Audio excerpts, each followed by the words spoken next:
Ne dormez pas, ne dormez pas. Ne dormez pas.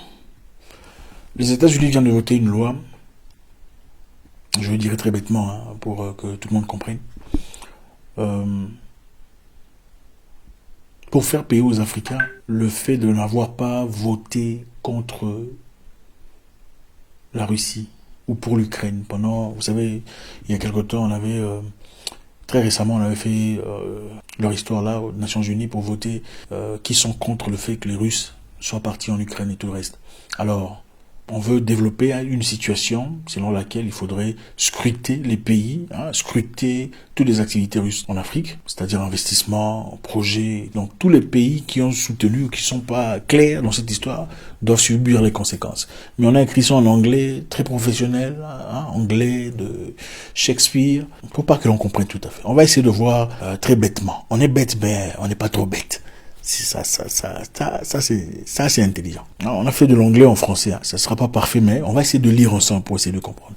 Donc, les États-Unis ont fait adopter une loi contre la Russie en Afrique, en traquant ses opérations militaires et investissements, les oligarques et le flux financier présumé illicite. Cela s'explique en partie par le fait que la moitié des pays africains ont choisi d'être neutres sur les résolutions des Nations Unies sur l'invasion de l'Ukraine par la Russie. Cela a signalé l'influence quelque peu contestée de l'Amérique sur le continent. Donc, on va essayer de lire et d'essayer de comprendre. Je sais que vous êtes très intelligent. Cela s'explique en partie par le fait que la moitié des pays africains ont choisi d'être neutres sur la résolution des Nations Unies sur l'invasion de l'Ukraine par la Russie. Donc, puisque les pays africains n'ont pas voté ou ont choisi de s'absenter ou de ne pas être impliqués dans cette histoire, c'est-à-dire leur combat, les chaussures que je t'ai données là, il faut me donner ça. Tu vois l'argent que je t'avais donné, j'ai besoin de ça. Ma chemise là que j'avais laissée là-bas, j'avais dit qu'il faisait froid, tu peux porter ça. Il faut emmener ça. Très bêtement, c'est ça. On continue.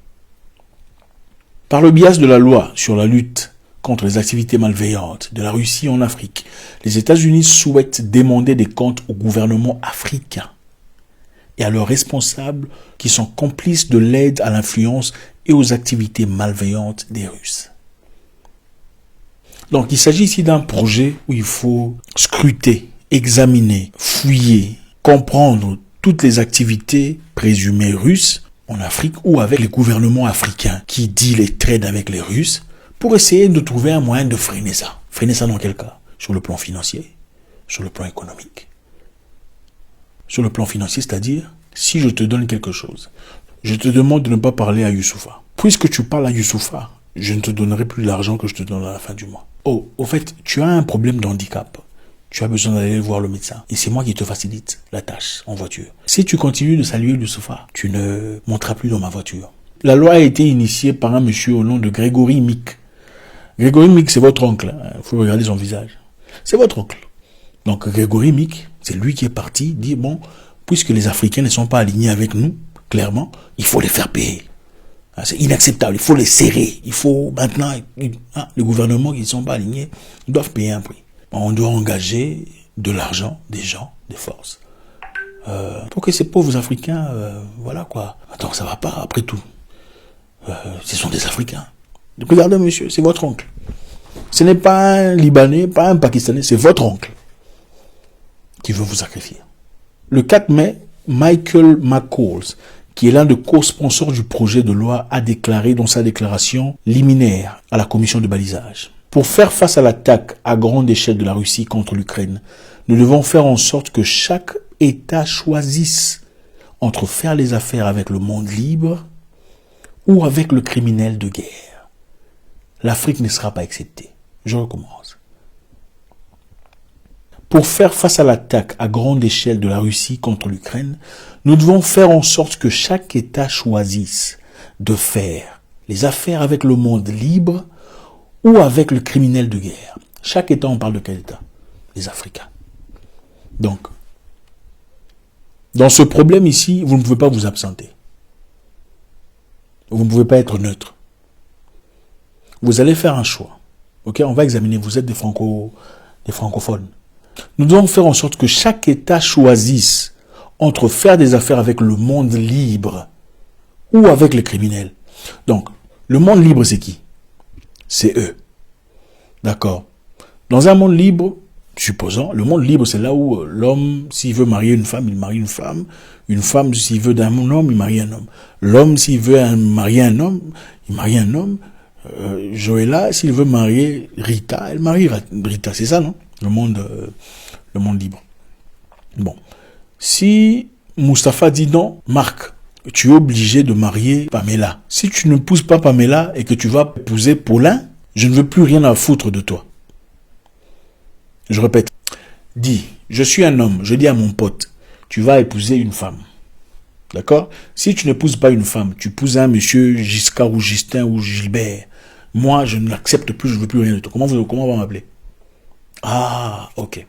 Maintenant, eux, ils disent, on va demander à chaque pays de choisir, de faire le business avec les libres que nous sommes. Les libres que nous sommes. Ou avec les criminels. Bon. On va demander aux gens de faire le choix de faire des affaires avec les libres que nous sommes ou en subir les conséquences. Est-ce que c'est ça la liberté? Ce n'est pas libre. Si tu dois me convaincre, si tu dois m'obliger, si tu dois me forcer à prendre une position, on n'est plus dans un monde libre. Est-ce que il faut me corriger ou bien?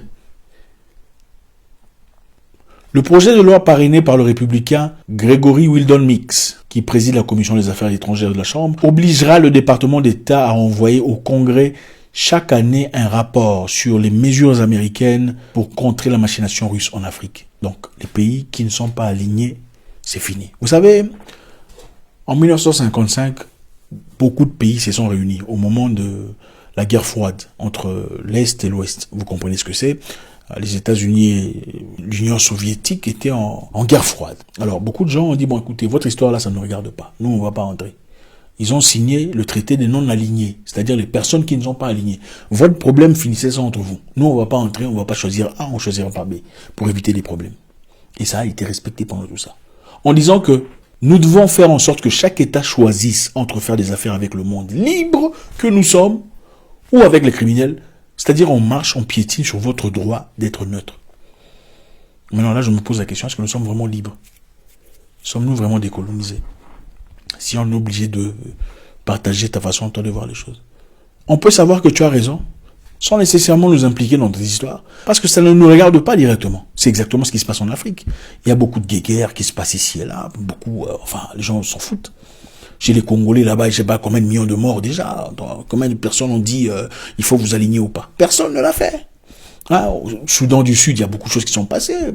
Personne ne l'a fait. En Libye, tout ce qui s'est passé là-bas. Écoutez, attendez, à un moment donné, il faut...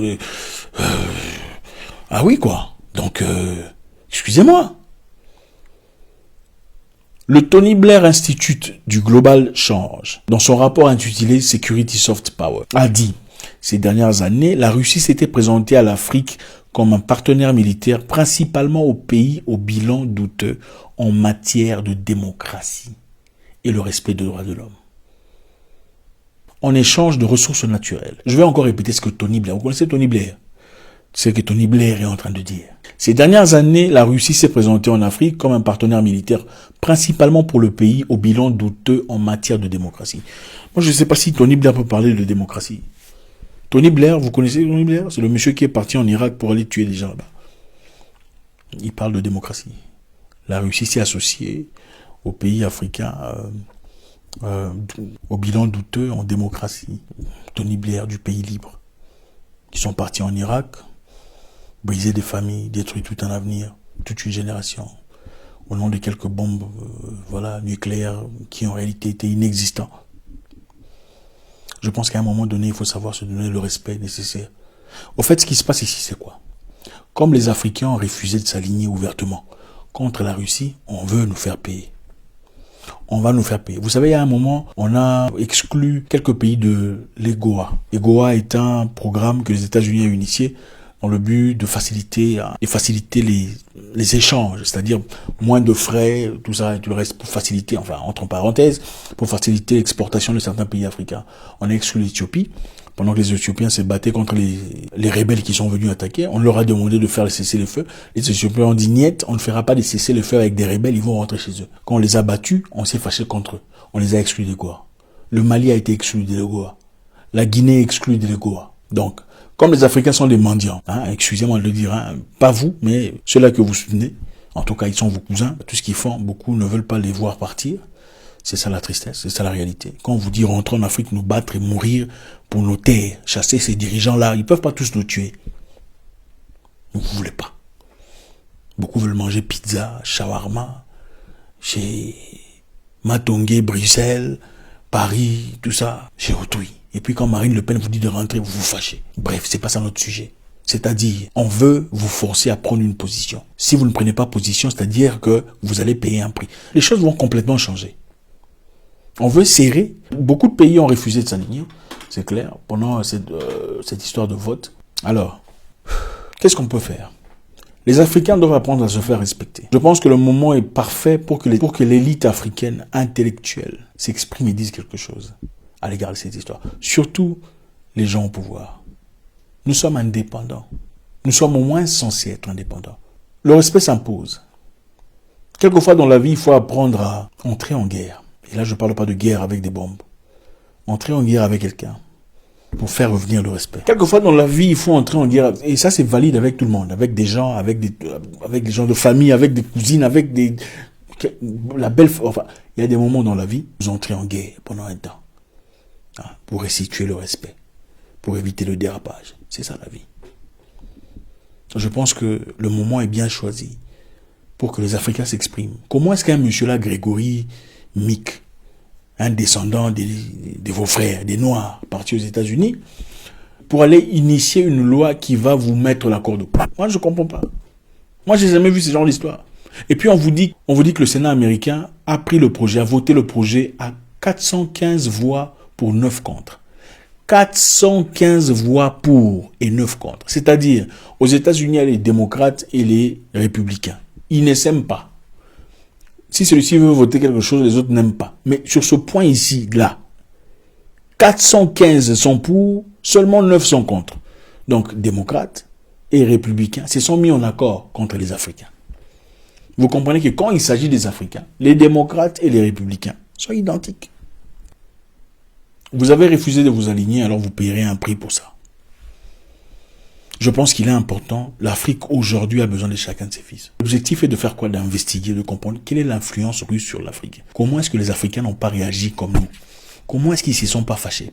Pourquoi est-ce que tous les Européens ont mis le drapeau Ukraine? Les Africains ne le font pas. Qu'est-ce qui se passe? Comment est-ce qu'on est en train de perdre le terrain? Et comment on peut faire évidemment pour éteindre ces histoires? C'est moyennant quel investissement que la Russie gagne du terrain. Je vous rappelle que la Russie n'a pas participé directement à l'assujettissement des Africains en ce qui concerne la colonisation et tout le reste. Quand ils sont venus prendre des terrains en Afrique, les Russes n'étaient pas là. Je ne suis pas pour les Russes, excusez-moi, c'est pas ça. Nous essayons de réfléchir de manière très rationnelle. Il n'y a pas besoin d'être russe ou américain pour comprendre ou pour réfléchir avec son cerveau. Nous sommes dans une situation ici où on essaie de nous pousser dans une guerre qui ne nous regarde pas. Cette guerre, ce n'est pas notre guerre. Nous avons des choses beaucoup plus importantes à résoudre. La pauvreté, la misère, les maladies, l'incapacité de traiter nos propres produits, nos propres ressources placées sous nos terres depuis des siècles. Grégory Mick, comme on l'a fait dans le passé, par beaucoup d'ancêtres ici qui ont vendu leurs frères, est en train de le faire aujourd'hui. C'est lui qui a proposé la loi. C'est lui qui a proposé la loi de punir l'Afrique parce que les Africains ne se sont pas prononcés ouvertement contre la Russie. Grégory Mick. Ce n'est pas Trump. C'est Grégory Mick.